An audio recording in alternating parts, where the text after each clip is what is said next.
Fixing feedback in an XR18. Let me show you what we have on the other computer. The mic that we're going to feedback on is going to be this talkback mic here, which is yellow. And I have the EQ selected for it. I do have RTA on so I can see what it's doing. This is actually the mic you're hearing me on. Check 1, 2. Hey, hey, hey. All right. Oh. Yeah, feeding back.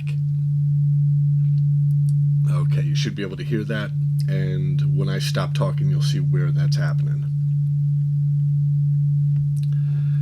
Right there. So I'll just grab a band of EQ.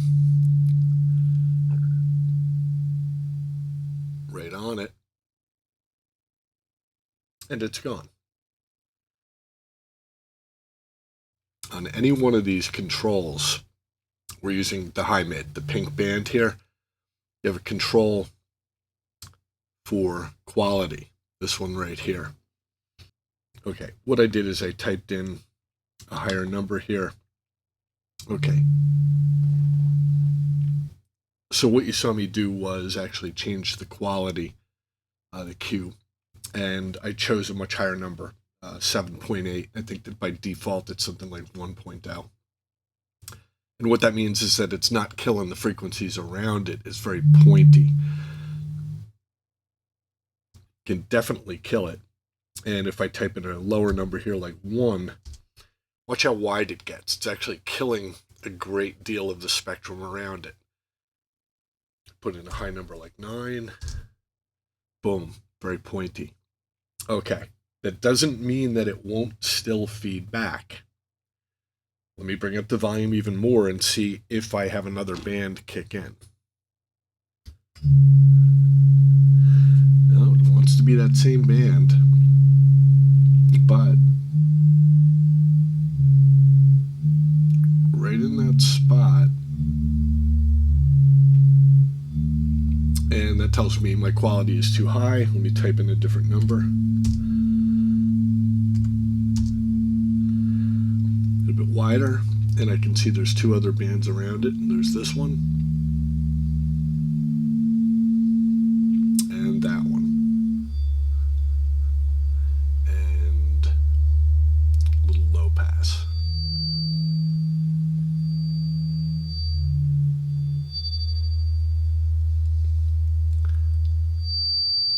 And a new one.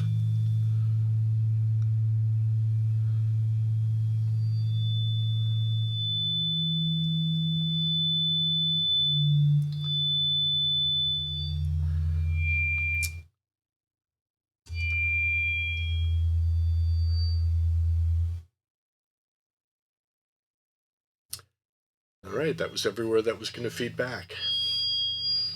Almost everywhere.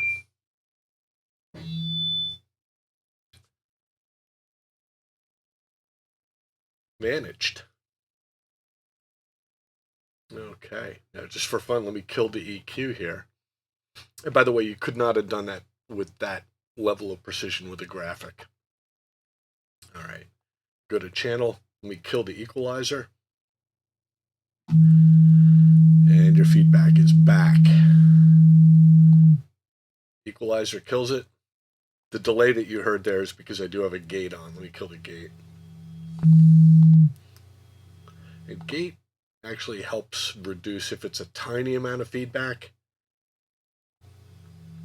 See, it's creeping in. Gate will stop that.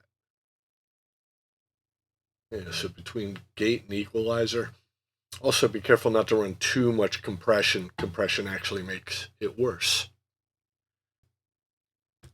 And just to be clear, on a graphic equalizer, you really can't control exactly where any frequency is. They're preset. It might hit on the side of where the feedback is, and the only way to kill it would be to kind of kill both bands around that frequency. The other thing is I can't control how narrow or how wide those bands are. On a graphic equalizer, they're kind of medium. And so if I find myself chasing a couple different feedback spots in a sound, I'm a little bit hit or miss with the frequency, and I'm probably reducing far more of the signal than I need to, just because it's overlapping into the surrounding bands that don't have a problem. Mic technique, mic placement, these are all things that you should start with. Hope this helps.